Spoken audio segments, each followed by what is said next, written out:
Apologize for the late start today. We have been having some internet connectivity troubles here at the State Senate, and we're working on those. At this time, we have one committee member who's trying to join us remotely and also a testifier. I think that what we're going to do is go ahead and proceed and keep trying our connection. But we are going to be able to go ahead and move forward regardless. But anyway, that's the explanation for our late start. Welcome, everybody. The Senate Labor Committee is called to order. I will note that we do have a quorum.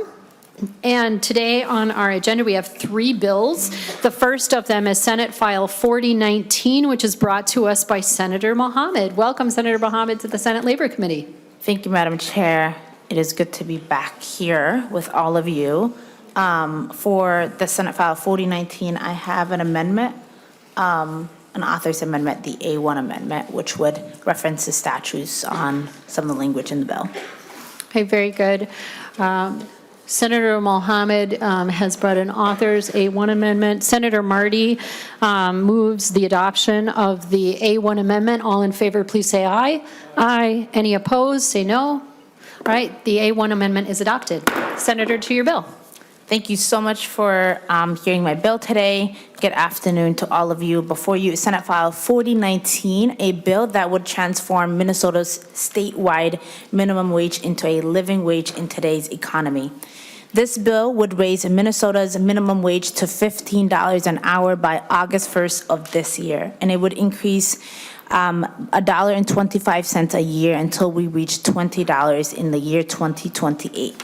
It would also remove the 2.5% inflation cap that has prevented our minimum wage from keeping up with the cost of living in recent years. In the last 2 years alone, the minimum wage's purchasing power has dropped by 12.4%. In fact, members, if the minimum wage did rise in step with productivity growth since the year 1968, it would almost be $21.50 an hour today. The $10.85 minimum wage we have today is a reflection of an economy that no longer exists. The fight for 15 happened almost a decade ago, and despite the steady rise in the cost of living since the year 2012, our state laws have left our minimum wage stagnant, trapping workers in an outdated reality. My bill would bring our numbers back to reflect our present-day reality. $15 an hour starting this August 2024, and then $1.25 until we get to the year 2028, and by then it should be $20 an hour. In recent years, inflation rates have soared, placing unprecedented strain on workers' finances. The surge has almost pushed many full-time employees into the cycle of living paycheck to paycheck and forcing families to make an agonizing choices between necessities like paying for their bills and providing meals for their children. That inflation combined with our state's tight labor economy also means that we have seen more employers offering higher wages to attract workers. Businesses are realizing that $10.85 isn't enough to compete for workers anymore. Our laws should also recognize that. That's why now is the time to increase Minnesota's minimum wage to make sure as wages and costs continue to rise, no workers are left behind. All workers deserve wages that reflect the dignity of their workers. No one who's working a full-time job should struggle to afford basic needs like food and shelter. Updating our minimum wages to reflect the true cost of living is how we'll make Minnesota the best place to live, work, and raise a family for all Minnesotans. Thank you. And I have some testifiers with me, Madam Chair. Thank you, Senator Mohamed. We did have someone scheduled to testify virtually, but because of our technical difficulties this afternoon, I'm going to go ahead and move on to the next person who we had listed, which was Rod Adams. And following Rod Adams, we have John Reynolds. And if people wanted to kind of come up to the table as your name is called, And then when it's your turn to speak, if you would please go ahead and introduce yourself for the record, and then proceed with your testimony. Welcome to the Senate Labor Committee. Thank you. Thank you, Chair and committee members. My name is Rod Adams. I am the Executive Director and founder of the New Justice Project Minnesota. I also want to thank Senator Zainab Mohamed for the opportunity to speak in support of Senate File 4019, which at this moment is such a crucial legislation. As a former low-wage worker who began my journey in the labor movement in the Fight for 15 in Minneapolis and St. Paul, I know firsthand the struggles of what living vicariously looks like and what it feels like. Now, in my current role, I have the opportunity to not only empathize with other workers, but to organize with them, struggle with them, and fight for them. Our membership at the New Justice Project includes dozens of workers who are in most cases working 2 to 3 jobs. And also working 2 to 3 jobs and unable to secure housing, provide adequate food for their families. And because of this, most of these workers don't receive health insurance from their employers and are sometimes choosing between life-saving medication and a light bill. But it doesn't have to be this way. Also, according to a study from MIT, we know that the living wage in the state of Minnesota for a single person with 0 children is just over $21. And for a person with 1 child, that balloons to $36.13. So in supporting this legislation, our members and other workers are not asking for some absurd amount of money. They're asking for the ability to thrive and not just survive. They're looking to have a job that provides them with dignity and the opportunity to support themselves and their families without falling short every month. And to be clear, workers are not alone in this fight against stagnant wages. There's a growing movement around the country around statewide minimum wage legislation in half a dozen states, with California being increasingly close to passing a $20 minimum wage. So with that, Minnesota has the opportunity to lead, as it's done so many times before, on providing what for most workers will be one of the first wage increases they have seen over a decade outside of the metro of Minneapolis and St. Paul. Finally, in the grips of the global pandemic, we called on these very same workers to risk their lives to keep the economy moving through one of the darkest times in modern history. We called them essential because they were, and so is this legislation. So with that, I ask that you pass on Senate File 4019. Thank you. Thank you for your testimony. Next, we have John Reynolds, followed by David Perdomo. Welcome to the Senate Labor Committee. If you'd please introduce yourself for the record and proceed with your testimony. Thank you, Chair McEwen. I'm John Reynolds, the State Director for the National Federation of Independent Business in Minnesota. We represent over 10,000 small business owners in every corner of the state. NFIB opposes Senate File 4019 because it's an unaffordable and unfunded mandate on small business owners. It's important to remember that the picture on Main Street is very different from the picture on Wall Street. While many big businesses saw record years during and after the pandemic, small businesses struggled.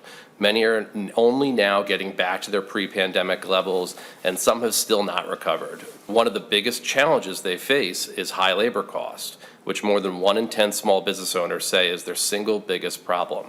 A $20 an hour minimum wage will only make their problem worse and likely put many mom and pop businesses out of business. It will also have the opposite of the intended effect for many workers, especially in retail and hospitality. We know this from the Minneapolis Federal Reserve's most recent look at the $15 an hour minimum wage mandate in Minneapolis and St. Paul. The Federal Reserve found precipitous drops in the number of retail and restaurant jobs in both cities due to those minimum wage increases, as well as significant reductions in hours worked and lower average earnings for workers in those industries. Given this proposed increase is even steeper and will impact cities and counties with lower household incomes and less ability to absorb the cost increases caused by this wage mandate, we expect the outcomes to be even worse than what the Federal Reserve found in Minneapolis and St. Paul. Senate File 4019 also means higher property taxes and a more expensive state government, since all levels of government will experience higher labor costs. Thank you for the opportunity to testify. Thank you for your testimony. And next we have David Perdomo, followed by Faith Mobley. Welcome. If you would please introduce yourself for the record and proceed with your testimony. Hello, Madam Chair and members of the committee. My name is David Perdomo. En el año 2020 inicié mi trabajo como organizador comunitario en Rochester y en el Southeast Minnesota y comencé a tener un mayor acercamiento a las necesidades y sueños de mi comunidad. Hello, Madam Chair and members of the committee. My name is David Perdomo, In 2020, I began my work as a community organizer in Rochester and Southeast Minnesota, and I began to have a greater connection to the needs and dreams of my community. En mi trabajo como organizador he conocido historias de familias latinas que por años han residido en Minnesota y que son trabajadores en diferentes industrias como restaurantes, hoteles, limpieza, construcción, manufactura, empacadoras de comida y granjas. Y no importa cuál es su área de trabajo, se puede observar la desigualdad en cuanto a salarios. Muchas familias tienen que manejar muchas millas y salir de sus pueblos buscando un mejor salario. In my work as an organizer, I have encountered stories of Latino families who have resided in Minnesota for years and who are workers in different industries such as restaurants, hotels, cleaning, construction, manufacturing, food packing, and farms. And no matter what their area of work, you can see the disparity in wages. Many families have to drive many miles and leave their hometown in search of a better wage. Y la historia que viene a mi mente es de una familia que vive en la ciudad de Dodge Center. Es un padre de familia que debe levantarse a las 4 de la mañana para manejar hacia Minneapolis. La diferencia de salario que existe entre las Twin Cities y el área rural ha motivado a este padre de familia a hacer un gran sacrificio de tiempo, manejar 3 horas al día y 200 millas diarias. The story that comes to mind is a family living in Dodge Center. The father of the family must get up at 4 a.m. to drive to Minneapolis. The wage differential that exists between the Twin Cities and rural areas has motivated this father to make a huge time sacrifice, driving 3 hours a day and driving almost 200 miles a day. Y muchos trabajadores en Olmsted County o Dodge County también reciben un salario mínimo estatal de $10.85, un nivel que no lo sostiene comparado con el salario mínimo en Minneapolis, que es $15.57. Y otros trabajadores de la área de construcción aguantan disparidades similares como impacto secundario de esta división económica, y el resultado es más que la conveniencia para viajar. Significa que otras actividades económicas están saliendo de las áreas rurales a mercados más grandes. Y dado esta realidad, COPAL estamos participando este día para apoyar que se incremente el salario mínimo en el estado de Minnesota y así brindar una mejor calidad de vida para las familias trabajadoras en Minnesota. Many workers in Olmsted or Dodge County receive the state minimum wage of $10.85, a level that does not support them, compared to a Minneapolis minimum wage of $15.57. Others, such as construction workers, endure similar disparities as a secondary impact of this economic divide. The result is more than the inconvenience of commuting. It means that other economic activities are relieving rural areas for larger markets. Given this reality, COPAL is participating in this day to support an increase in the minimum wage in the state of Minnesota to provide a better quality of life for Minnesota's working families. Thank you. Thank you for your testimony.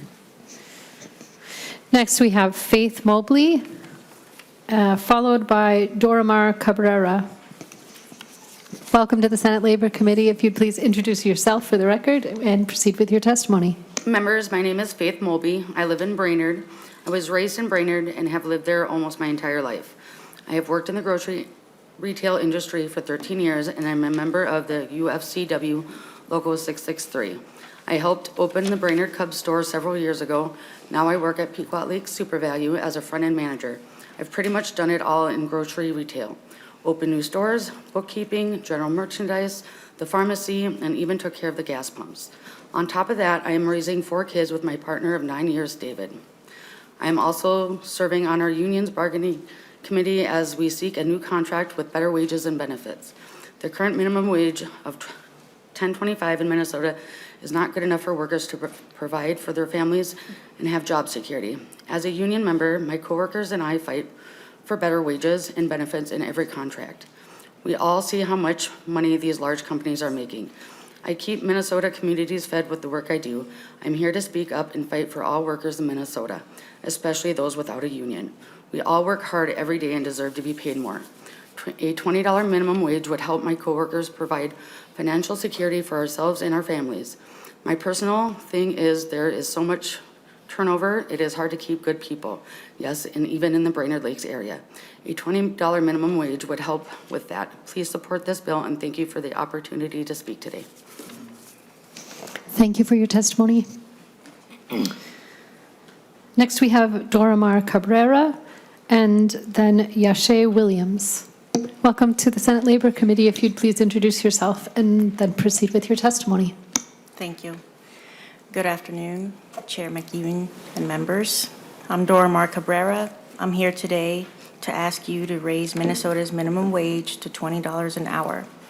I'd like to share that this time last year, I was working as a building technician in a high-rise apartment building. I earned $17.50 an hour, which wasn't always enough to cover bills for me and my 3 wonderful children. Then a health issue made me leave that position, and I was on short-term disability for a few months. When I was healed and ready to work again, I found packaging work in a warehouse, earning $20 an hour. Because short-term disability payments are so low, I had fallen behind on a few bills. My birthday came and went, and we had no money to celebrate it. But when I was making $20 an hour, in just 3 months, I maintained housing for myself and my children. I fed everyone, clothed everyone, maintained my vehicle, and even got my children involved in activities like cheerleading, basketball, and boxing. And I was able to catch up on all my bills. And then my 4th grader was pushed off a swing at school and broke her wrist. I had to stay home with her for a week, and the warehouse job fired me. I found a different job paying $17.50 an hour. It's been a struggle ever since. My vehicle has also had additional issues, and I can't afford to get them fixed until another paycheck or 2. I had to get a ride here today as I speak. I'm worried about not being able to make ends meet and always ending the month catching up on one bill by not paying another. It causes a lot of stress, lost sleep, and worry. I work hard, and I'm trying to do the right thing. Everyone in Minnesota deserves to earn a wage where they can pay their bills, save a little for the future, and have enough left over to celebrate their own birthday. I've seen how $20 an hour can make that happen for me and my family, and I hope you make it happen for every worker in Minnesota. Thank you for hearing my story. Thank you for your testimony. Next, we have Yashay Williams, followed by Keisha Neely. Welcome to the Senate Labor Committee. If you'd please introduce yourself for the record and proceed with your testimony. Thank you for having me. My name is Yashia Williams, and I'm a member of the New Justice Project, a single mother and a housing justice advocate. My job is to work directly with vulnerable adults. I actually love my job. I find so much joy in helping others find homes that they can call their own. But the harsh reality is that we live in a world where a person like myself, whose role is to help others find housing, can barely afford housing myself. When I moved into my 2-bedroom back in 2017, the rent requirement was 2.5 times the rent in order to qualify. I couldn't qualify for that on my own because I only made $15 an hour. I had to put my 18-year-old daughter on the lease in order to be able to afford it. My only option at that time, like I said, was to put her on the lease just so we could have a roof over our head. No child should have to worry about bills and rent at 18 years old. So today I'm asking, I'm still making less, I'm barely making ends meet. For example, I was just forced to leave my home of 7 years. They terminated my lease due to they wanted to remodel and raise the rent, and it wasn't gonna be affordable. They wanted to go up to $13.25 a month. So you can imagine how devastating that was to me because I was back at square one.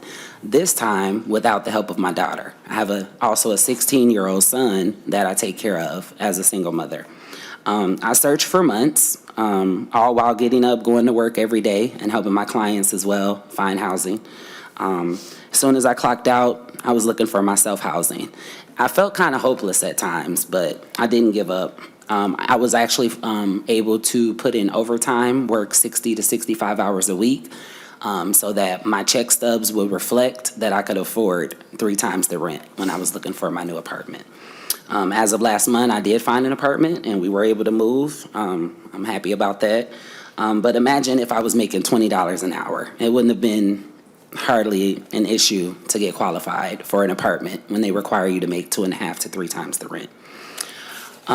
Passing the bill would mean so much to me, as well as my clients, who most of them barely make $11 an hour.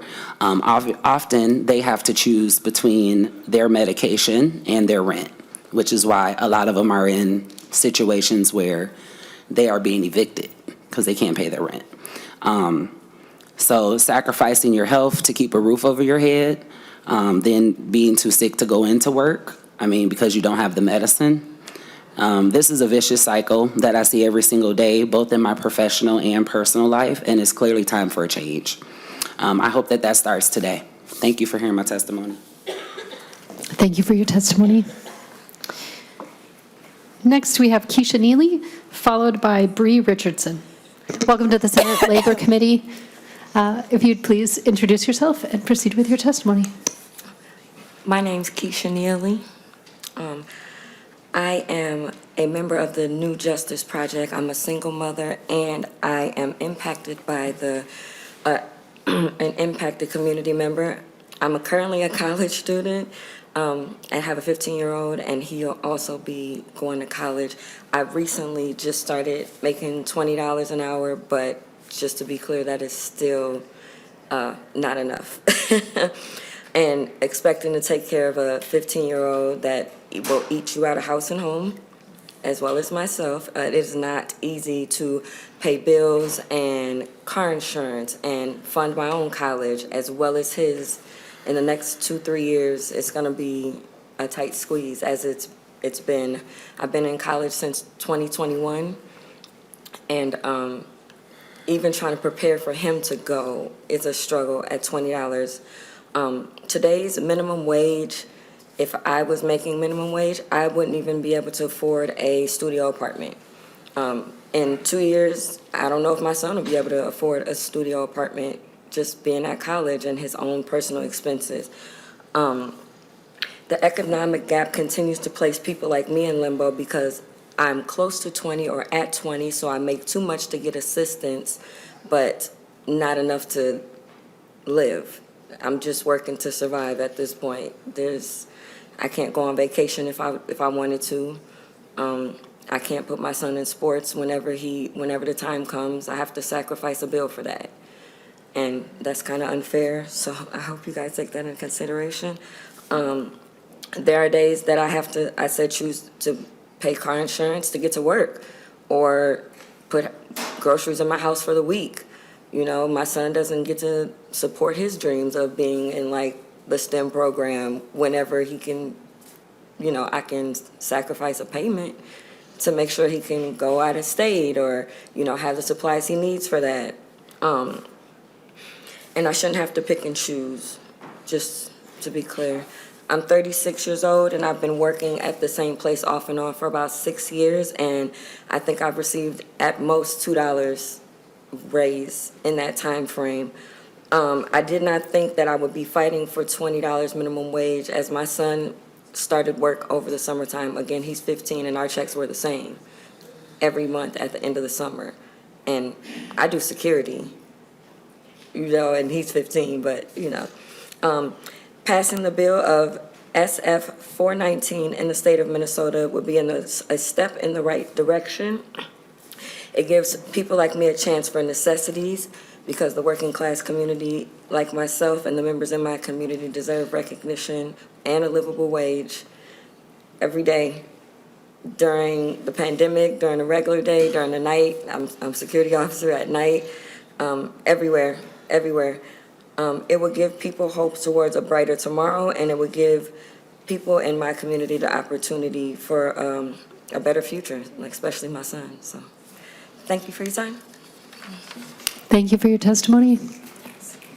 Next, we have Bree Richardson, followed by Lydia Caldwell. Welcome. If you please introduce yourself for the record and proceed with your testimony. Yes, Bree Richardson. Good afternoon, members of the Labor Committee. My name is Bree Richardson, and I'm here today to share my story, not necessarily as an individual, but as one of millions of Minnesotans that are fighting to make ends meet every day. Shortly before the pandemic, my mother had a series of devastating health issues that left her vulnerable and unable to care for herself any longer.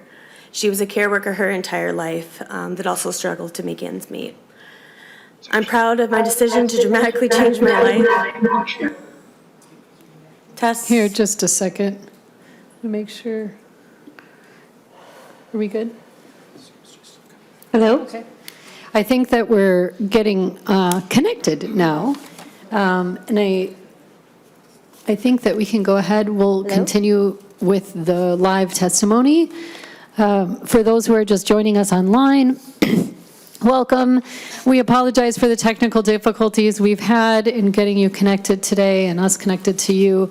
We are currently taking testimony on Senate File 4019, and we have a couple more testifiers who are here in person. We're going to just finish with that, and then we'll go. We have an online testifier as well. So I'm sorry for the interruption, Ms. Richardson. If you would please perhaps bring us back a sentence or two, and then we'll be right back on board. Thank you. I can do that. So I was saying, shortly before the pandemic, my mother had a series of devastating health issues that left her vulnerable and unable to care for herself. She was a care worker her entire life that also struggled to make ends meet. I'm proud of my decision to dramatically change my life in order to care for her, but it's not been easy. Until a few short months ago, when my union, SEIU, won a raise, I was working for minimum wage as her caregiver. We live in subsidized housing in St. Paul, but in order to afford basic things like food and rent, I need to work a second job. I've worked hard to ensure I'm doing all the right things to just barely survive, let alone thrive. Living paycheck to paycheck is my very real experience. We are constantly at risk of not affording the basics of food and shelter, and the stress of going hungry or falling into homelessness looms over me at all times.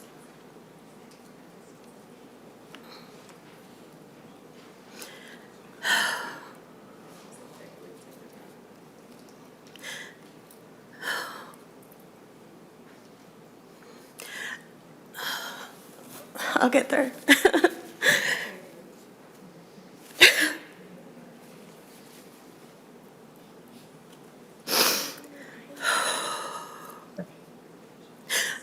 I ask you all today, as a union member, working 2 jobs, living in sustainable housing,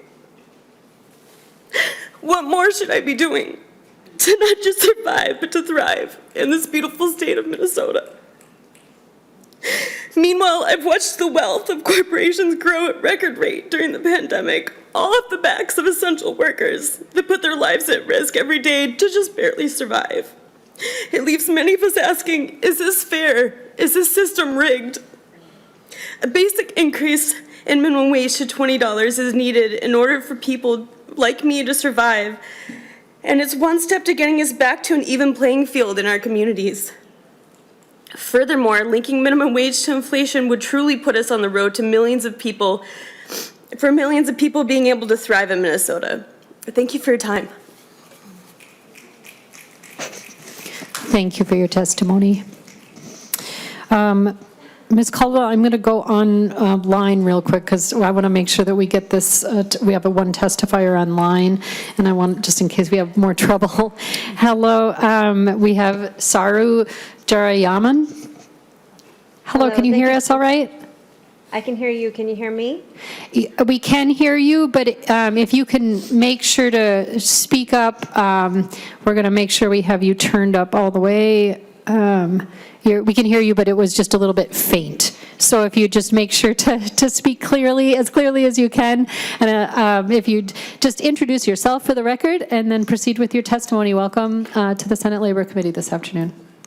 Thank you so much, Chair McEwen. Can you hear me okay? Yes, we can hear you. Thank you. Great. Well, thank you for having me. My name is Saru Jayaraman. I am the co-founder and president of One Fair Wage. We're a national organization of 300,000 restaurant and service workers. I also founded the Restaurant Opportunity Center, or ROC, and I teach at UC Berkeley. I run the Food Labor Research Center at UC Berkeley. I've written about 5 books on these issues of fair wages, including my latest, One Fair Wage. We are witnessing right now around the country an incredible moment post-pandemic of marketplace upheaval. where during and post-pandemic, we've watched millions of low-wage workers reject low-wage jobs and demand more, and businesses in the low-wage sector actually respond by raising wages, being forced to raise wages to recruit and retain staff. As an example, in the restaurant industry, which I've studied and worked in over the last 22 years, we've witnessed 1.2 million restaurant workers walk off the job, citing low wages as the primary reason for leaving since 2021. And we have tracked, actually, with funding from the Gates Foundation, we have tracked 6,000 restaurants, including several hundred in Minnesota, voluntarily raising wages to recruit and retain staff, many of them to well above $20 an hour. So given this marketplace upheaval, where so many workers are saying enough is enough, we need more, I, along with many of the leaders of the federal minimum wage movement, came together over the last couple of years to envision what could be next post-Fight for 15. And what emerged from that is what people around the country are calling a living wage for all, a minimum wage that is closer to the cost of living per the MIT Living Wage Calculator or the EPI Family Budget Calculator, and ending all subminimum wages that exist in our economy. Minnesota does not have many of the subminimum wages that exist in other states, but it does have a subminimum wage for incarcerated workers. And the push is to include all workers that work in a minimum wage that is closer to the cost of living. In Minnesota, according to the MIT Living Wage Calculator, one person in a two-parent, two-child household needs $41.02 to cover the basic costs of food, transportation, and housing. That is it. That is $41 for one parent in a two-parent, two-child household, $21.45 for one adult with no children, which is not a standard we look at because we do think people have the right to have children, and about a quarter of the minimum wage population in Minnesota does have children. You're talking about 120,000 workers, 70% of whom are women, about a quarter of whom have children. So given this incredible momentum around the country and this federal push, national push for a living wage for all, we've seen massive wage increases moving across the country. In Washington, D.C., we won a 300% wage increase for restaurant workers last year, and in Chicago, a 50% minimum wage increase for restaurant workers.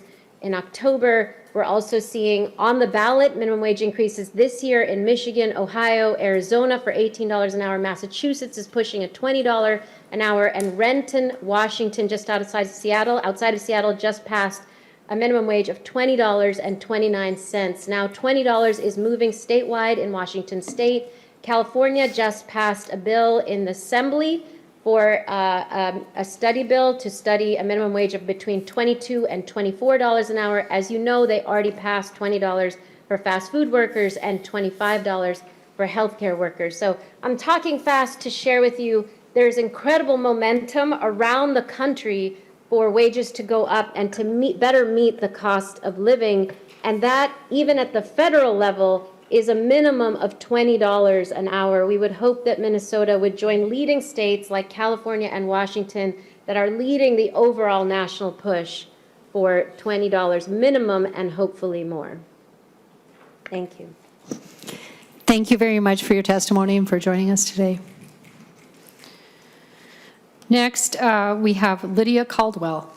Welcome to the Senate Labor Committee. If you'd introduce yourself and proceed with your testimony. Thank you. Hello, my name is Lydia Caldwell. I'm a community organizer, a member of the New Justice Project, and an impacted community member. I am an admin assistant by trade, but I have been unemployed for almost a year. Over the past year, I have applied to hundreds of jobs. The biggest hurdles have been finding work that is on the bus line because I cannot afford ride shares like Uber and Lyft, and finding jobs that will pay me enough to afford a basic standard of living. On top of that, I have a medical condition that doesn't allow me to work around chemicals as in the industrial work I have previously done. Due to these hurdles, finding a job that has nearly impossible, and my unemployment benefits have run out completely.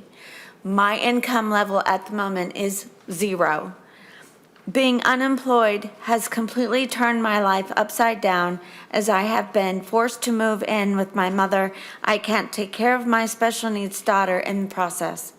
Raising the minimum wage to $20 an hour would not only give me the freedom and independence to live on my own, but it would give me the chance to provide the life my daughter deserves. As soon as I leave this hearing today, I will hear a call back from sorry, I'm a little tongue-tied. I will get a call back from an employment agency to determine if I got the job or not.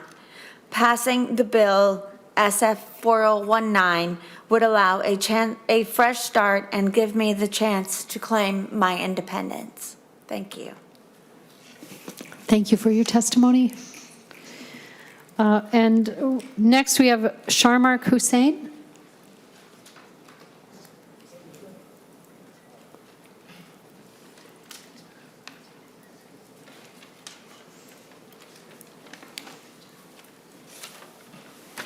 Welcome to the Senate Labor Committee. If you'd please introduce yourself and proceed with your testimony. I'm Shamarki Hussain, and I'm here today to support raising Minnesota's minimum wage to $20 an hour. I'm grateful for all the committee members here for hearing my story. In the past couple of years, I've had 2 jobs. The first one paid $11 an hour, and it was a hustle to get more hours, and my partner and I could never make ends meet. At the end of the month, it was a choice between which bill to try to pay and on the minimum and which bill to skip. The stress of all this took a huge toll on my relationship, and my partner and I had to take a break. It was heartbreaking to have a financial stress drive a wedge between the person I love and to cause me not to be around my child as much as I wanted to. Now I work in a hospital doing frontline work to sterilize equipment between patients. It's high-stress work, especially during big COVID waves. I get paid $19.50, and it's still not quite enough. My partner and I have grown back together, and we're excited that she's expecting our second child. We barely have enough to make ends meet and never really have enough to save or have a little fun. We really want to buy a house in the Twin Cities where all our family is and where our jobs are, but can only afford St. Cloud housing prices. Things are getting stressful again.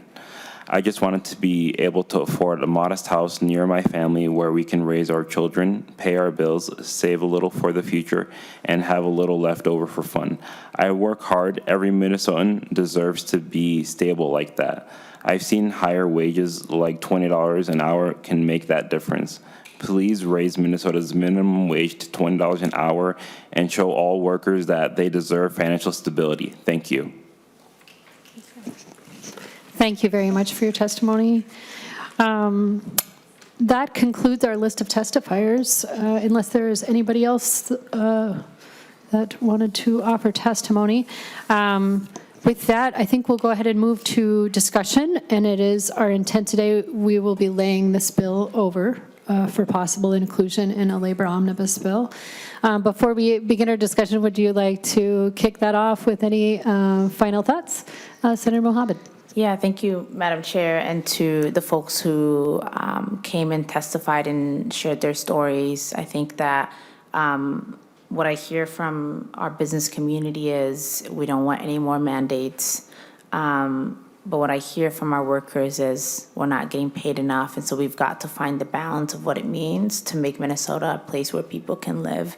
We've got hundreds, if not thousands, of people living out in the streets in -20-degree weather, and that partly is because our cost of living is not keeping up with the income that folks are making. So, you know, I'm in no place to think that this bill is perfect, but I think if we're going to have a conversation around minimum wage, we've got to talk about what it means to question if $10.85 is enough to live in Minnesota, to have a roof over your head, to provide for your family or not. And the answer is overwhelmingly not. And the other thing that is true, Madam Chair, is right now it is around 10% of Minnesotans that currently earn less than $15 an hour, right? So what we're talking about when we talk about increasing the minimum wage from $10.85 to, at the minimum, statewide $15 an hour, it's something that most employers currently are doing. Yeah. So thank you. Thank you very much, Senator. With that, members, move to discussion. Yes, Senator Wiesberg. Thank you, Madam Chair. I guess what I'm concerned about is when we increase minimum wage, the employees are going to increase their prices. And if you go to $20 an hour, now people are increasing their prices, and now you're actually making less than you were before. What we could do is decrease taxes, let people keep more money than they're actually making more money. So if you're making $15 an hour right now and we decrease your taxes, you're going to make more money, and it's not putting a burden on employers, and then you'll be able to afford living. I actually have a bill that would help all Minnesotans, not just Republicans. It would help Democrats. It would help everybody. That would get rid of income tax. If you're single, your first $31,000 you make, you would pay no income taxes. If you're married, filing jointly, your first $46,000 you would pay no income taxes. I have a Democrat that signed that with me because that's a good bill. That will help everybody, and that will save you money, and that will help you live. That's what I'm trying to do. I'm trying to help you. So yes, people need to make money, but if we can stop wasteful spending and cut some taxes and keep more money in your pocket, that will help. Where if we raise minimum wage, a business is going to put that on to their candy bar or whatever they sell, and then you're just making less.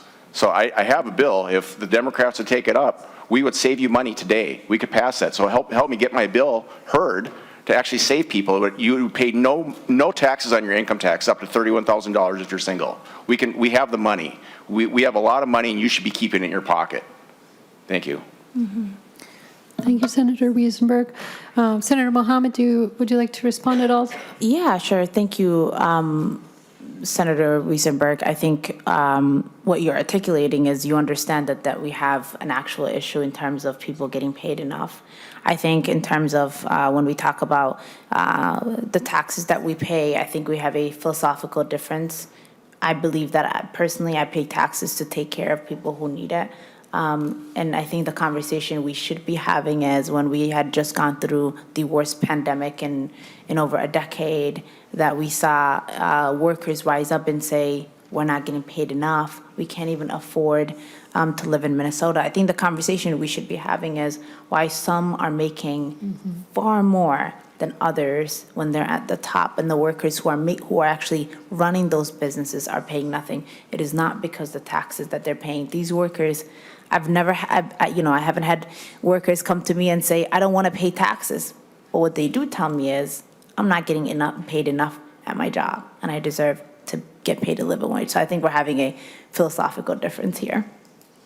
Thank you, Senator Mohamed. It is timely and good discussion. Yes, Senator Wiesenberg, would you like to follow up? Thank you, Madam Chair. I would say that I would bet that everyone sitting behind you would like to pay less taxes. I would assume that. You wouldn't? You don't want to pay less taxes? Mr. Okay. Keep it. Madam Chair. That was, no, and I appreciate that question. Okay.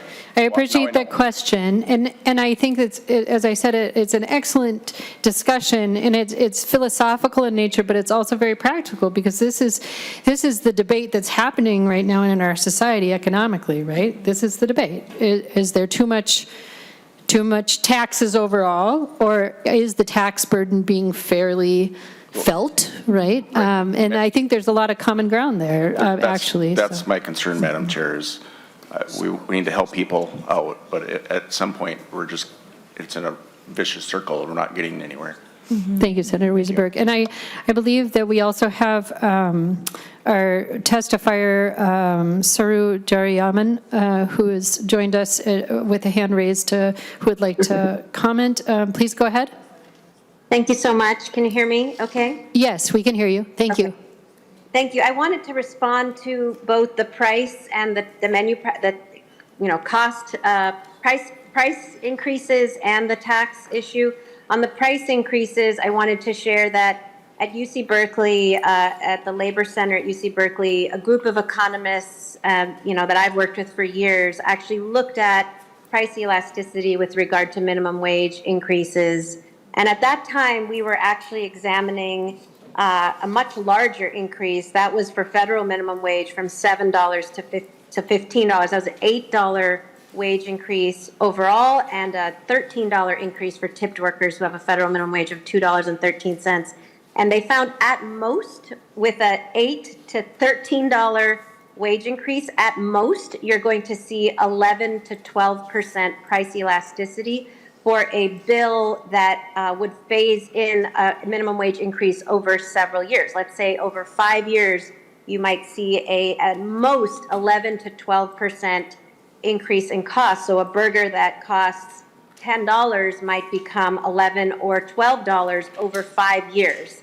And what we have found is that that is the most that prices could increase, and that in fact, those prices do not actually offset the increases that workers experience through the minimum wage increase. Even the Wall Street Journal, post-pandemic, did a huge study of do price increases that come from increased wages post-pandemic offset workers' wage gains. And what was found is that for the lowest wage workers in the minimum wage bracket, particularly restaurant and retail, who are the lowest wage workers, their wages have been so low and so stagnated for so long that in fact, wage increases that may result in very small, you're talking 11% price increases, do not actually offset the wage increases because the wage increases are so dramatically important for these lowest wage workers. On the tax piece, appreciate the desire to find kind of common ground. I will say that what we've heard over the years from literally hundreds of thousands of workers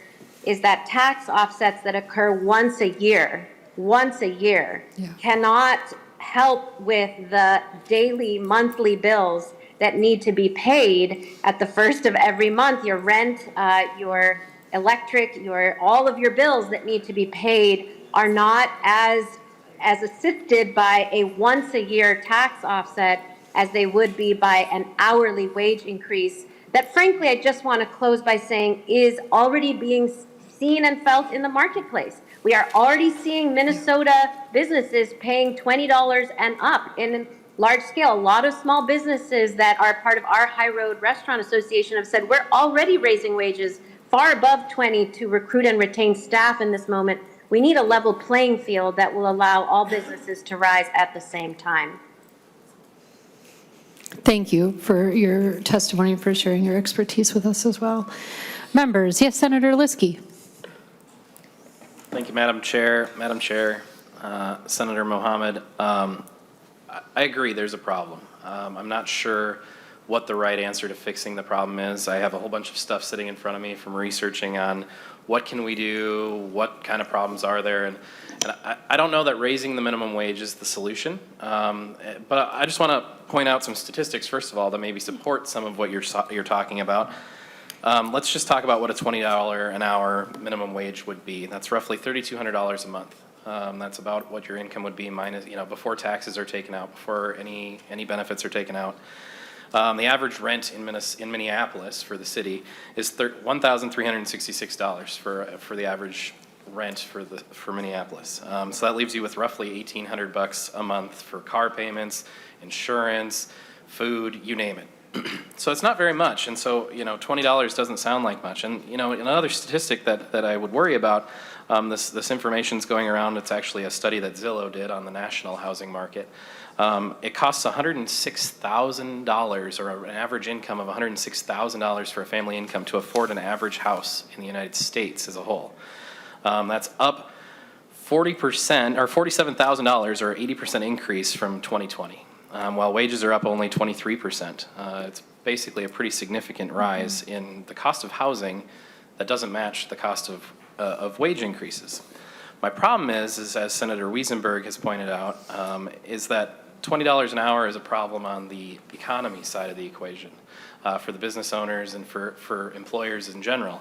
And so I kind of want to bring up a different study that the Minneapolis Federal Reserve pointed out. And they did a reserve study. They figured out what the impact of the $15 in Minneapolis and St. Paul did. It points out that there was a loss of 29% of retail jobs in the city of Minneapolis. There was a loss of 23% of jobs in St. Paul for the same retail. It points out 41% loss in jobs in full-service restaurants in Minneapolis and 30% in St. Paul. And then same thing with limited service restaurants. It was a decrease in 30% of jobs, 45% of jobs in St. Paul. The bigger issue that I have, and the numbers that I found more staggering, is the amount of average earnings for those same families was actually even more drastic. You're talking about a 14 to 25% loss in retail, a 23 to 39% loss in full-service restaurants, and a even more staggering 23% to 59% loss in average income in St. Paul. So in limited service. So you're talking about restaurants that serve at the counter. So for me, raising the minimum wage may not actually result in an increase in income for those families, and that's something that I find even more concerning. So whilst I appreciate the message and the purpose of what you're trying to do, and I think you've admitted that there's some work that needs to be done on the bill, those are actual concerns that I have with moving forward with the bill as it is. Thank you, Senator Liskey. Senator Mohamed. Yeah, thank you, Senator Liskey. I appreciate that. I think that the things that you have pointed out in those studies aren't necessarily, I don't think they tell the full picture of Minneapolis, since we have opted into $15 minimum wage. I think what is also true that you and I can agree on is that there's not one solution that one size solution that fits all the issues that we're dealing with. I think, whether we agree or disagree on whether minimum wage and increasing it does help workers and in making sure that they live up to sort of what our living costs is in Minnesota. Is there a number that's going to be like, well, $20 an hour, everybody's going to be able to like afford everything in Minnesota? The answer is probably not. And so I think we can agree on that. And I also hope that we can agree that $10.85 is insanely low. And so, as the bill moves through, I'd love to continue talking with you and figuring out what can work. Thank you, Senator Mohamed. It seems to me that it sort of goes to the question of whether people believe that a minimum wage at all is helpful or harmful. We have another member who wants to make a comment as well, but before we do that, I believe that the expert who's joined us to testify, Saru Jariyaman, also has her hand up. Briefly, did you have a comment to add on the point that we're talking about now? I do, and so I appreciate the data shared from the Minneapolis Federal Reserve. Actually, economists around the country have been referring more recently to what's called a meta-study of studies. There's been a meta-analysis of all minimum wage studies across the country, and that meta-analysis, which I'm happy to share with the committee, has shown that there's actually been zero to negligible impact on jobs, job increase or loss, go either way in terms of minimum wage increase. Oh, shoot. You're frozen. Our internet connection is sketchy today. If you can hear us, Ms. Jariyaman, we would be delighted to have that study. If you wanted to forward it to Senator Mohamed and or to my office, I can go ahead and forward it on to our members. We'll go ahead and move to Senator Grunhagen, if you'd like to proceed. Oh, thank you, Madam Chair. Yeah, thanks for the discussion. I think it's an important one, too.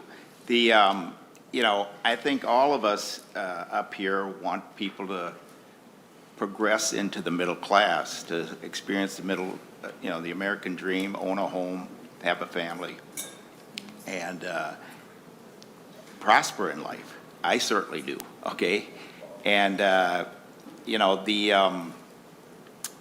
the thing is, I think there's several things working against people trying to get into or working into the middle class. And I'll just name a couple. One is government. Government regulations, excessive taxation, and government destroying our monetary system at the federal level. In other words, the inflation rate is a taxation. It's been about 20% since the Biden administration been in. So your dollar has gone down 20%, so it doesn't buy what it used to. Also, excessive taxation, which we have in this state, and in Minneapolis, St. Paul, it drives up your rent. It drives up the cost of business owners, and they pass that cost along to you as consumers. So I think it's important to recognize we need a competitive tax rate, both for our private sector, which will pay higher wages if they have the money to do so, rather than mandating it from the government in most cases.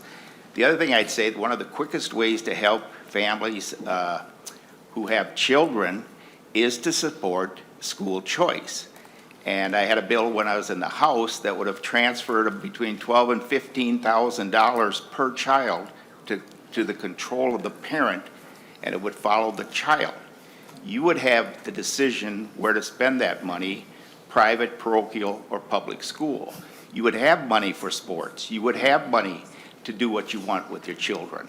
So if you got 2 children, you get $30,000 a year rather than the bureaucracy having $30,000 a year and telling you if, when, and what you can do with your child. So there are solutions, but unfortunately, we can't get a lot of those solutions through this state. Last thing I'll just say, I was in the House when they passed the $10.85. I admit it's not a living wage. We are in a tight labor market, and private companies do have to offer higher wages. I'm an employer. I pay higher wages to my 2 part-time secretaries. And during that time, the Congressional Budget Office, the federal one, came out with a study, and it said if you raise the minimum wage to over $10 an hour, over 500,000 people in our country would benefit. But they also added over 900,000 would lose their jobs, okay? Those are economic laws that go into place. So we have to grow the private sector, we have to have a competitive tax rate, and we need to have school choice for families, so the families control the money rather than the government bureaucracy. Thank you, Madam Chair. Thank you, Senator Gruenhagen. Senator Mohamed, do you have anything you'd like to add before we move to other comments? Thank you, Senator Gruenhagen. I'm so glad that we can agree that $10.85 is not a livable wage. So we have a common ground there. Senator Pappas, did you have a Thank you, Madam Chair. I really appreciate all the advocates that are here today advocating for this important change. I don't think we've raised the minimum wage for a decade. I think this argument about job loss is really outdated. We're really facing kind of a new reality here where we have a worker shortage. I mean, it's one of the reasons why we really need to welcome immigrants into our community, because we don't have enough people to fill jobs that are out there already. Now, sometimes there can be a mismatch in terms of skills, which is why we need more job training centers, which we've all been working on. So in the private sector, in order to get, we just were meeting with disability people today, and they can't find workers, and they're paying $15, $16, $17 an hour, because if they do have people at that kind of wage, they're people who are working 2 or 3 jobs, trying to raise a family, and are exhausted all the time, and not able to provide the kind of services that to disabled people that they want to really provide. So I think it's a long time coming, raising the minimum wage. Minneapolis and St. Paul have done it. You know, the sky hasn't fallen, and it's the least we can do to support the workers that we need to keep our economy moving. Thank you. Thank you, Senator. Members, any further discussion? Yes, Senator Liskey. Thank you, Madam Chair. Madam Chair, Senator Pappas. The data that I was referencing was actually from a study that just completed in 2022, so I don't think it's that far outdated, as it just was released recently. So just wanted to update that part. Thanks. Perhaps Senator Liskey, you could send on the study to us and we can take a look at it. All right. Members, any further discussion on our Senate File 4019 before it's laid over? I'm not seeing any. I just, as the chair of the committee, I want to thank sincerely all of the testifiers who came today to testify on this bill. I personally also believe that this is a long time coming. We've seen decades now of working people being sidelined by corporate America and undermined in terms of their ability to live. And it's been systematic. I can remember when I was going to school in the 80s and hearing this debate about minimum wage, and back then people coming down on minimum wage and devaluing the importance of it. So it was at work even then that they were starting to chip away at it and chip away at people's confidence in it. It's hard to believe that we actually used to have a meaningful minimum wage. I mean, can you imagine if you were paid minimum wage and you were able to live and provide for yourself. Right now, minimum wage, unfortunately, has become sort of a joke. I mean, we know nobody can live on that. You know, how low do we go? What kind of a race to the bottom are we part of if we don't raise the minimum wage? So I also agree it's a long time coming, and I sincerely thank all of you for sharing such your personal stories and your own personal struggles with the things, your everyday lives, and how this has an impact on your daily lives and the choices that you are able to make or not make. And with that, Senator Mohamed, I will thank you also for bringing this bill. Would you like to leave us with any final thoughts before we move on to the next bill? Yeah, Madam Chair, I think one of the things that resonated with me was a woman who came up and was sort of telling her story about how her and her son, who is her child, are making around the same amount of money every single month. And that is one that I resonate with because, you know, personally, I'm a daughter of immigrants. And so growing up, I worked when I was in high school to help out my family. And I remember my mother, who worked at a factory in Chaska, Minnesota, who still works there, by the way, at the time was making about $7.25 an hour. And I was making, as an 11th grader, $9 an hour.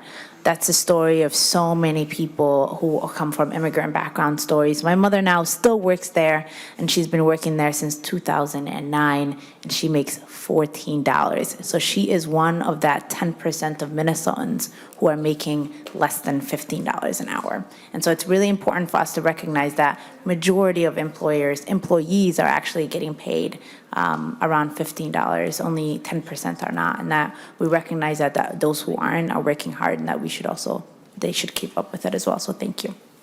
Thank you, Senator Mohamed. And with that, Senate File 4019 as amended is laid over for possible inclusion in the Labor Omnibus Bill.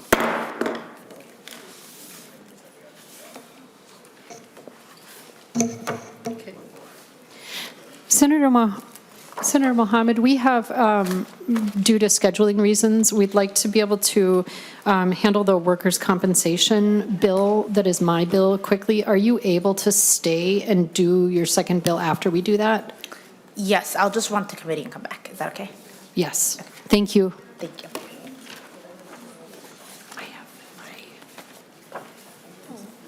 Oh, you found it. Nice. Perfect. Thank you. Great. So who's going to gavel on that?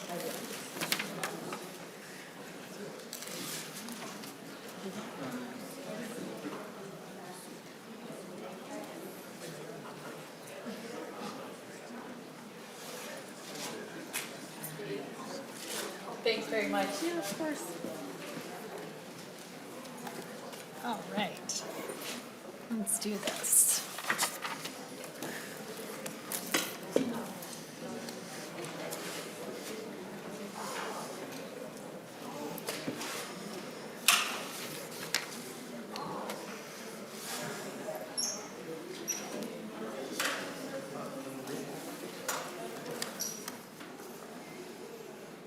All right, we are here hearing Senate File 4745. Senator McEwen, you may begin. Thank you very much, Mr. Chair.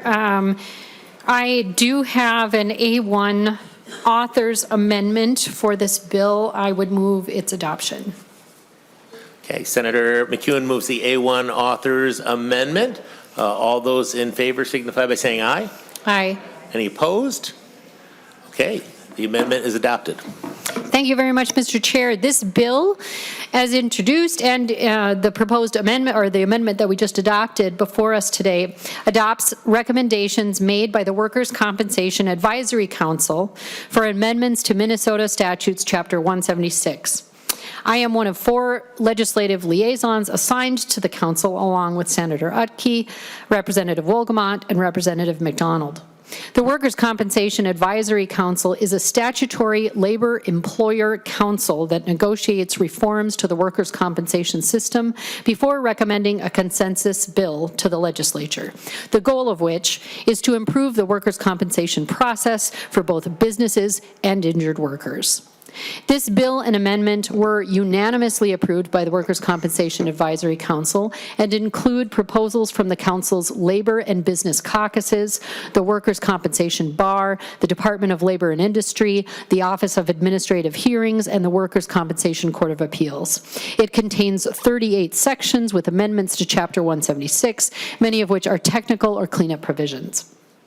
The bill is introduced, and the proposed amendment, or the adopted amendment before us today, includes statutory clarifications and updated references as recommended by the Office of Administrative Hearings, technical changes to certain provisions, clarifying rulemaking authority for Office of Administrative Hearings and the Workers' Compensation Court of Appeals related to electronic filing, certification of electronic signatures and interventions, describing when employees can be referred to DLI's Vocational Rehabilitation Unit for certain disputes, clarifying attorney access to workers' compensation claim documents in DLI's technology system, revising the calculation of average weekly wage for short-term agricultural workers, adjusting the maximum dollar limit on workers' compensation attorney fees, amending the calculation of maximum weekly compensation for temporary total disability benefits, describing notice requirements for discontinuation of vocational rehabilitation services, specifying a penalty for charging in excess of statutory allowances for electronic medical records, raising the allowable costs for remodeling awards for permanently and totally disabled employees, updating the penalty amount for violations regarding required notice and payment timelines surrounding the benefit discontinuation process, and changing the time allowed for filing to answer to a claim petition. With me today are representatives from the Department of Labor and Industry, the Office of Administrative Hearings, and the Workers' Compensation Court of Appeals to answer any questions that you, Mr. Chair, or members may have about the bill. And I would just say that I think most of us are familiar with the Advisory Council that does this work on workers' compensation and know that their recommendations we take very seriously when they come, because they are such a collaborative process, and this bill comes to us with unanimous support from the council. So with that, I respectfully ask for the support, and I would turn it over to members or any testifiers to offer any additional information about the bill. Sure. And Jessica Stymack? Yes, thank you, Did I Chair. pronounce that right? It's Stimac, but Stimac, I answered okay. to Stymac. I apologize. Thank you, Chair. Did you want to, would you like to say anything on the bill, or are you just for technical questions? Thank you, Chair. I'm here for questions. Okay. All right. Seeing that, members, any discussion about the bill? Senator Gruenhagen. Looks like a good bill. Thank you for that discussion. I would concur. There we go. Who says it can't happen? Senator Liskey. Thank you, Mr. Chair, Madam Chair. Thank you for all the hard work you put into this. From what I understand, it was quite a process, but there is peace in the valley, as we like to talk about here at the Senate, and it doesn't get found very often, but it sounds like this one is one of those times, and I'm happy to hear about it, so thank you. Any other members? If not, I will also add thank you for your hard work on this. These are important, very important topics, very important to workers and employers in Minnesota, so thank you for the work you've done on this. Anything else, Senator McEwen? No, all the work, I would also thank all of the people who put in the work to make this bill happen in negotiations and in the council and in the leadership that they've shown for our whole state. So thank you very much. With that, Senator McEwen, would you like to move your bill? Yes. As amended. We did, I do believe we did adopt the amendment. Yes. Yeah. So yes, Mr. Chair, I would move that Senate File 4745 as amended be recommended to pass and re-referred to Finance. Okay. All those in favor signify by saying aye. Aye. Any opposed? If not, Senate File 4745 is on its way to Finance. Thank you very much, members. Thank you.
thanks everybody for the rearranging of schedules quick so that we could handle the workers' compensation bill.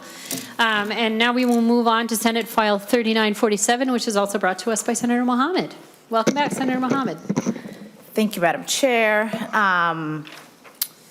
Before you is Senate File 3947. It's an agency bill from the Department of Labor. It modifies the minimum wage statute by eliminating various categories of special minimum minimum wages and increasing the inflator cap to 5%. I have someone from the agency with me, Josiah Moore, who will testify, and I also have the A1 amendment, which creates an effective date for it. Very good. Would you, Senator Mohamed, would you like to just take care of the A1 amendment right away then? That would be great, Madam Chair. Members, Senator Mohamed has an A1 authors amendment. I would make the motion that it be adopted so we can discuss the bill as Senator Mohamed would like to do. All in favor of adopting the A1 amendment, please say aye. Aye. Any opposed? All right, the A1 amendment is adopted. Senator, to your bill. Or Mr. Moore. Yeah. Thank you, Chair and members of the committee. My name is Josiah Moore, and I am the Legislative Coordinator at the Department of Labor and Industry. Thank you for the opportunity to testify today in support of Senate File 3947, which updates the state of Minnesota's minimum wage laws. This bill does only two things. The first is that it removes 3 of the 4 lower minimum wages in Minnesota statutes 177.24, the small employer minimum wage, the minimum wage for J visa holders working in hotels, lodging establishments, and resorts, and the youth minimum wage. As of 2024, each of these lower minimum wages is set at $8.85, which is $2 lower than the regular state minimum wage of $10.85. A full-time worker earning the regular minimum wage of $10.85 would have annual wages of $22,568. A full-time worker earning any of these lower minimum wages would have annual wages of $18,408. This bill would eliminate that gap in wages by ensuring that working people in the state are not subject to a lower minimum wage based on their age, the sector they work in, or the size of their employer. The second thing this bill does is increase the cap on the annual increase of the minimum wage from 2.5% to 5%. Every year, DLI is responsible for determining the percentage increase in the rate of inflation and raising the minimum wage by the rate of inflation, or 2.5%, whichever is less. In years where inflation is lower than 2.5%, this leads to an increase that matches inflation. In years where inflation is high, this results in a minimum wage increase that does not keep up with inflation. A 5% cap will help the minimum wage keep up with increases to inflation while still preserving a cap that ensures stability in case of years where inflation is especially high. This change will benefit working Minnesotans earning the minimum wage, those who most need to keep up with increases to the cost of living. Thank you for the opportunity to testify in support of Senate File 3947, and I will remain in committee if there are questions for the department. Thank you very much. Senator Mohamed, that concludes the testifiers that we have for this particular bill. Would you like to leave us with any thoughts before we turn to member discussion? No, thank you. I thought Josiah did a really good job of explaining why this is important, so thank you. I'll take questions. Great. Thank you very much, Senator. Members, discussion. Yes, Senator Liskey. Thank you, Madam Chair. Madam Chair, this bill is very similar to the last one we were talking about with minimum wages, but I see this one maybe having a little more impact, so I'm going to offer the A2 amendment. Thank you. Senator Liskey is offering the A2 amendment. If we could have that amendment distributed to members, if we don't already have it. We don't already have it yet. Okay, well, we're distributing the A2 and then also to the author, so the author is able to look at it. Senator Liskey, to the A2, if you want to tell us what it's about. Thank you, Madam Chair. Madam Chair, the A2 amendment is definitely pro-small business. I understand that we're worried about the numbers that we're working on the other bill, and my concern is that if we move small business, who generally is mom and pop shops, normally has 1 or 2 employees, and those individuals generally are members of their family or their friends, and they are choosing to work at these locations. By installing these new regulations onto them, it may be nothing at one side of the equation, but with all the bills that we've passed recently, there's going to be a significant amount of burden on these small businesses. You've got earned safe and sick time, you've got paid family medical leave, things of that nature are putting a pretty big strain on those small businesses. I'm a small business owner myself. And so I would like to leave the small business exemption in there, and that's what this amendment does. Thank you, Senator Liskey. Senator Mohamed, would you like to comment on the A2? Yeah, sure. Thank you, Madam Chair and Senator Liskey. I appreciate it. I'm a big proponent of taking care of our small businesses and making sure that they're not struggling.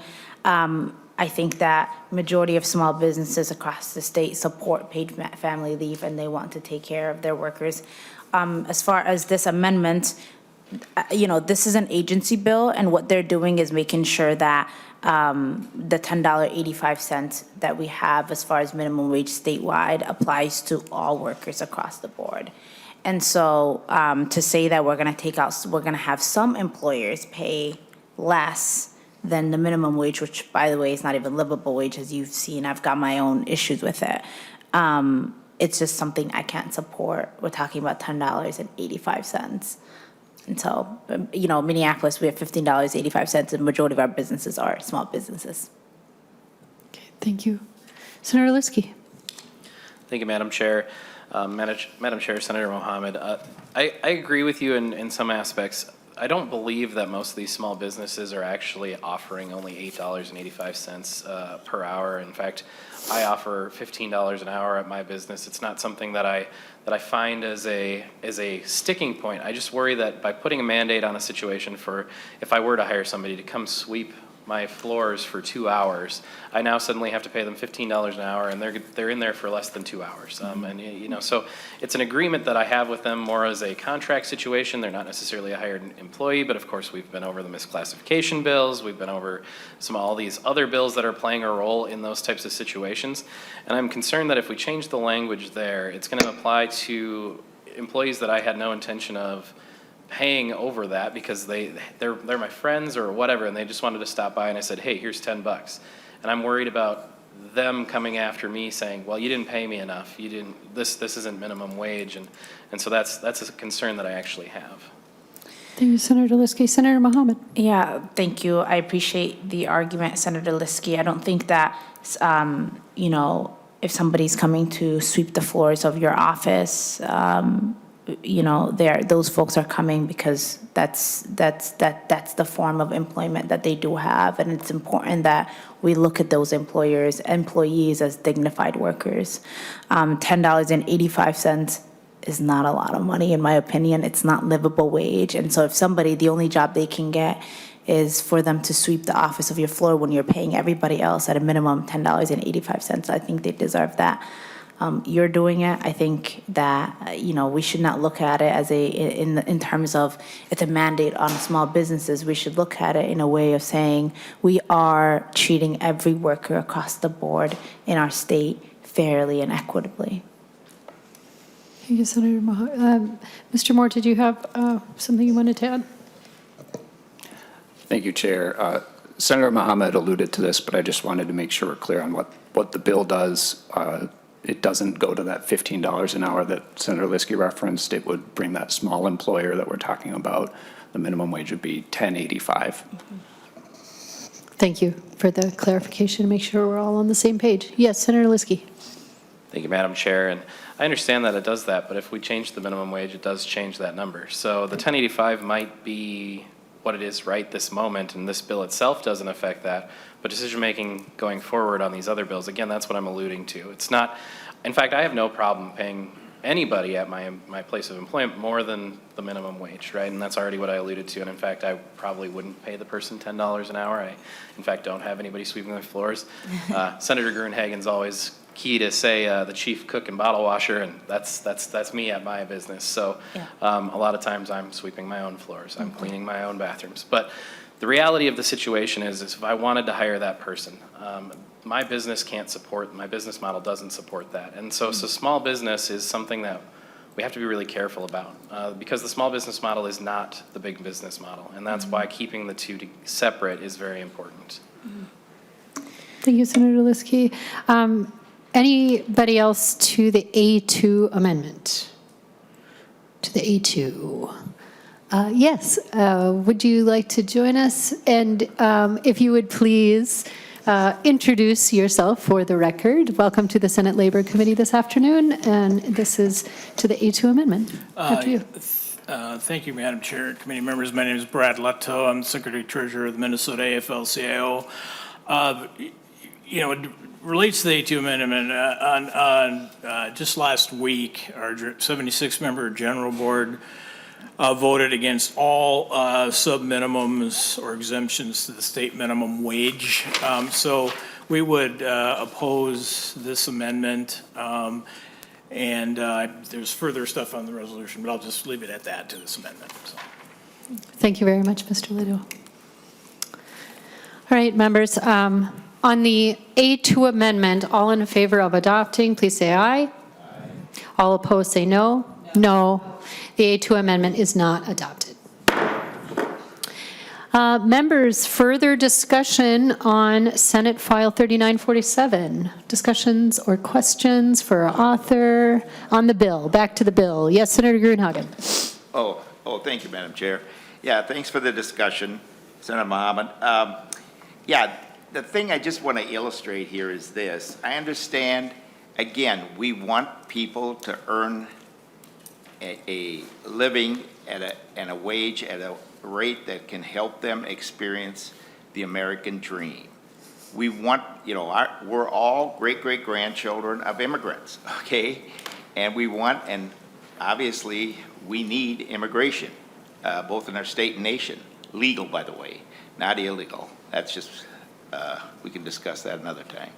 But, and I want people to get ahead. I want a growing middle class, okay? But one of the things you got to understand is this, is that when you grow government at a rate faster than population and the private sector, you actually are going to go backwards, okay? I mean, we grew government at almost 40% increase in this state last year, rather than reform our tax code and do some other things that would actually have benefited people.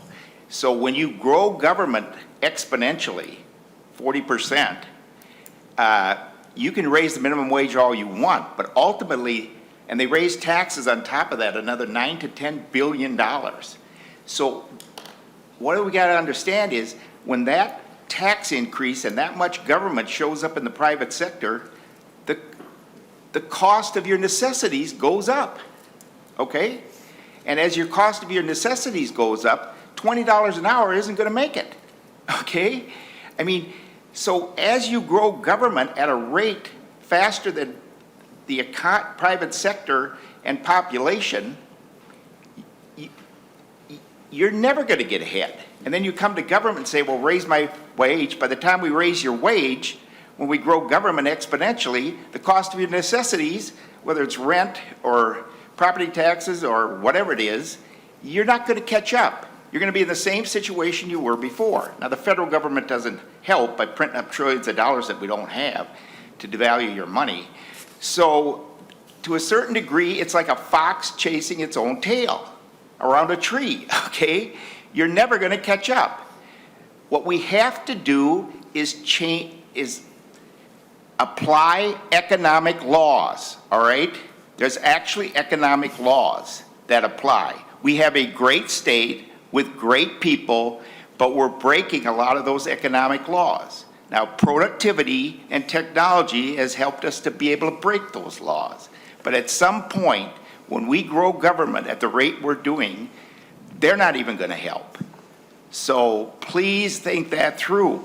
We want people to earn a living. I want them to pay their rent. I want them to buy a house. We're going the wrong direction. Last point. last year in the Housing Committee, they had a study of about 15 states in the central Minnesota, or central U.S. In Minnesota, to build, the average house was $523,000. I got a copy of this. If you built the same house in Iowa, it was $370,000. In Michigan and Illinois, it was over $100,000 cheaper. South Dakota was $350,000 for the same house. So we have, in government, we have promoted regulations and laws to artificially inflate the cost of everything. And no matter how high we raise minimum wage, you're not going to catch up. So please think about that, and I appreciate if you'd support cutting taxes. Thank you, Madam Chair. Thank you, Senator Gruenhagen. It sounds like you're asking Senator Mohamed to wave her magic wand on all inflation, but Senator Mohamed, I'll toss it back to you. Well, thank you, Senator Gruenhagen. Wow, that was a lot. But I would say that I think you and I have a common understanding that $10.85 is not a livable wage. What this bill does is it doesn't actually increase the $10.85 to anything higher than that. It just says it should apply to all employers. So we're applying it to small employers, youth workers, as well as training wage. Do we think that solves every issue that we have in terms of our economy? Absolutely not. I think you've said a lot, and we've got some fundamental differences, and that's okay. I pay taxes to take care of the folks who need it the most, and I think we disagree on that point, but thank you for bringing it up. Thank you, Senator Mohamed. Very briefly, Senator Gruenhagen. Okay, thank you, Madam Chair. Yeah, thank you, Senator Mohamed. Right. I guess my point is, in a nutshell, if we don't get the growth of government under control, we could raise the minimum wage to whatever we want, and it's never going to be enough, okay? Because government is artificially inflating the cost of necessities and everything in our society, all right? Thank you, That's what I'm trying to Senator. get at. Thank you. Thank you, Senator. And I think we all did hear from the expert and economist in the last bill who did talk about the amount that prices would raise in comparison to raising the minimum wage. And I think also, I think that the more that we hear from economists who do know about economic principles and about have looked at these studies, we know that actually keeping the minimum wage at something that is meaningful is extremely important for working people and for making sure that the floor doesn't fall so low that we find ourselves in the place that we are now, where we're running to catch up after years of neglect. So with that, any further discussion from members? I'm not seeing any. We're going to lay the bill over. Senator Mohamed, thank you for bringing the bill. Any last thoughts that you'd like to leave us with? Yeah, I just misspoke a little bit earlier, so I want to correct that. The training wage would stay the same as in $8.85. We would be increasing the summer work travel, as well as the youth wage. And so thank you, Madam Chair. I appreciate you for taking this into consideration, and hope we can continue to work together. Very good. Thank you very much, Senator Mohamed. With that, Senate File 3947, as amended, is laid over for possible inclusion in the Senate Omnibus Bill, Labor Bill. And with that, the Senate Labor Committee is adjourned for this afternoon. Thank you, everybody.